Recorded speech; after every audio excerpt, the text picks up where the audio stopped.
It's the time to get down.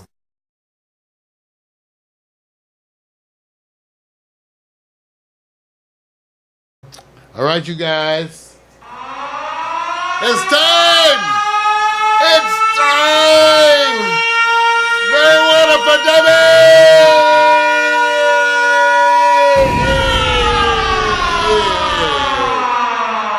All right. Welcome to Mario's Marijuana for Dummies. Of course, every week the question is what I am smoking. And I tell you, because in the morning I'm up busy. I have stuff to do. So I always have a sativa in the morning because it has less, just so you guys know, in general, the indicas have more of a physical effect. Like they say, if you really want to be pinned to the chair. That's cool. Okay, is the graphic getting you? Versus, having a nice buzz and being able to do what you have to do. So a nice sativa, of which Super Jack is one of the ones that people really know. A nice sativa, if you're going to smoke, and try the difference and see. The problem with an indica is you get up and have some of that, you probably go back to bed. Which indica are you talking about? Any of them. No. The one that was singing? Or this one? Oh, that's right. She's named. That's so cold. That's so cold. I didn't do that at the cut. I'm buzzed anyway. Yeah, but that's the whole point. I start the day because I have to be productive. So a sativa in the morning is nice and relaxing, calms, especially if you can sit outside in the sun and sit outside in the sun. Remember, it's better for you to try to get outside in the sun unless, get your sunscreen, not direct sun, but get outside, shit. Everything's got drawbacks. Get outside. Right. Breathe outside air. And if you could do that, have your sativa. I like to get my coffee. And I even posted this morning, I had that. So, that's what I'm having. And I suggest like a Super Jack. So as I told you guys, it's amazing that the stock investors are still nervous. Because, one thing about Trump and AG Sessions, they've hinted at certain things, but they tend to talk. We know that. And so the question is how much to believe it. Let's put it like this. I'm tending to bet with the money people, okay? And the money people are all investing in marijuana. Right. There's ads all the time up for marijuana penny stocks, all this stuff. Everybody wants, I know people in law enforcement that want to invest in marijuana. Yeah. You know what I found out, man? It was an easy excuse to sit back and have people find the blame on, it's an urban culture, sports jocks, people in music, blame them. Why, they're all on dope and everything. And then when the business model comes out, you notice mostly it's the other side that actually takes advantage of it. So it's the distribution syndication. I said, so what are they now? Smart business owners or soon to be? So it kind of reminds me of the two-step. How do you feel about the same people you were blaming who were utilizing it? Well, it wasn't legal then.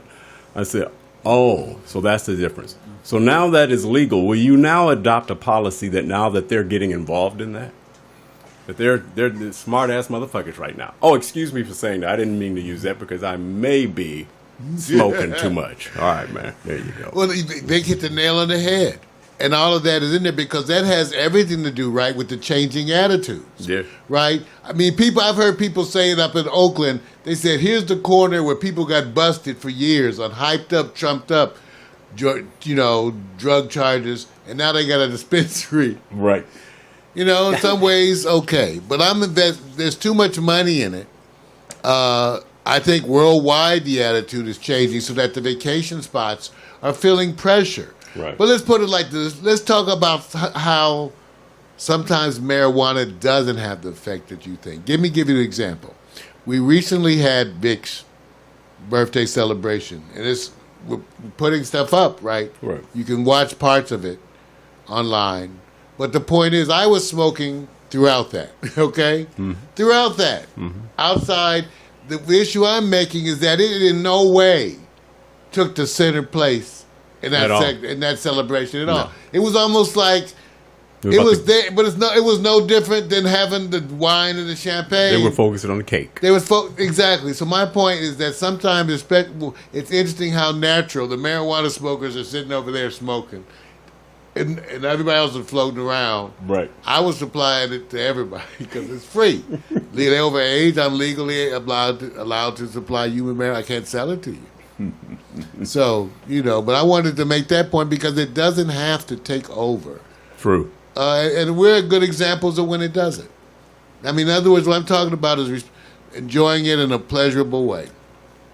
In a way that, people would not think. They want to think everybody's a big dope head. That's part of the reason why I wanted to come out that I smoked and do this show. So they needed to know people who are not, I'm very productive, okay? And I smoke a bunch of weed.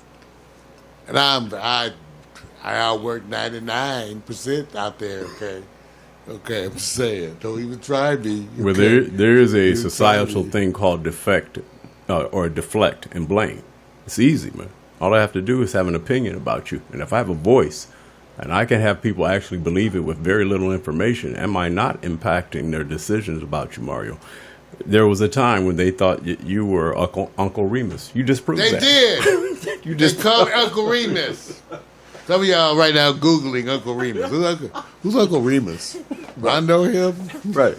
See? Where's my tie? Easy, man. Society is very gullible, man. Very gullible. Well, speaking of society, you now have marijuana edibles everywhere and a new Massachusetts pot dispensary selling marijuana pizza. There we go. That's right. Culinary Delights, Quincy-based Vermont, has been selling cannabis-infused pizza for some time now and getting rave reviews. Director of Operations Seth Jaffe says the company has a whole range of marijuana edibles and that he wanted to offer meals that people could eat without a lot of sugar. A 6-inch pizza sells for $38.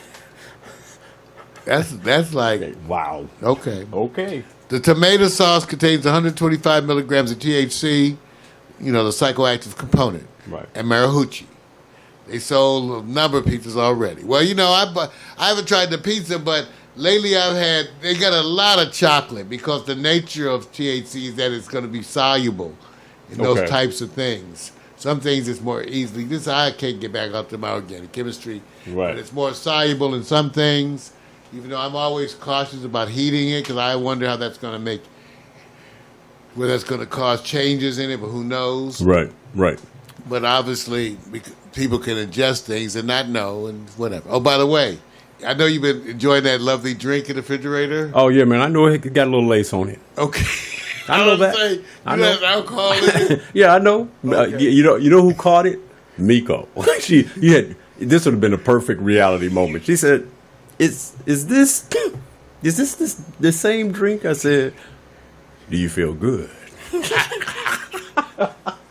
That's like one time, two unnamed former girlfriend of mine ate a bag of marijuana caramel corn because I left it out. Right. She ate the whole bag. Right. She was knocked out. I don't feel. Right. You ate the whole bag. Right. It's like 5. Okay, all right. Anyway, so they got pizza. Right. Okay? Now, what's the other thing? Oh, now that people are really petitioning to having their records expunged in California. So that's still a big effort, and I still don't have any more news about anything different, but just that people are going after, they're lining up. They're supposed to be, publishing. The government has to set up a work-through. Right. Kind of. And then they got to tell people to go do it. But you supposedly can't petition. And stunning images. Oh, shut up. Can't even show you guys the ads. Because all they ads. But anyway, California, about to say, are going up in smoke. They said thousands of pot convictions. Okay? And because this was a lesser-known provision of Proposition 64, and it allows for some felonies to be reduced to misdemeanors and some records to be wiped clean. Right. And I don't even know the difference. But I know that more news is going to be coming up. I'm keeping an eye out, okay, for it to let you know what's happening for those of you who have marijuana convictions or arrests, those kinds of things, and see what we can do to get your record clean. All right, everybody. Oh, what happened? Oops. All right, that's it. Man, wait for Dummies! Dummies!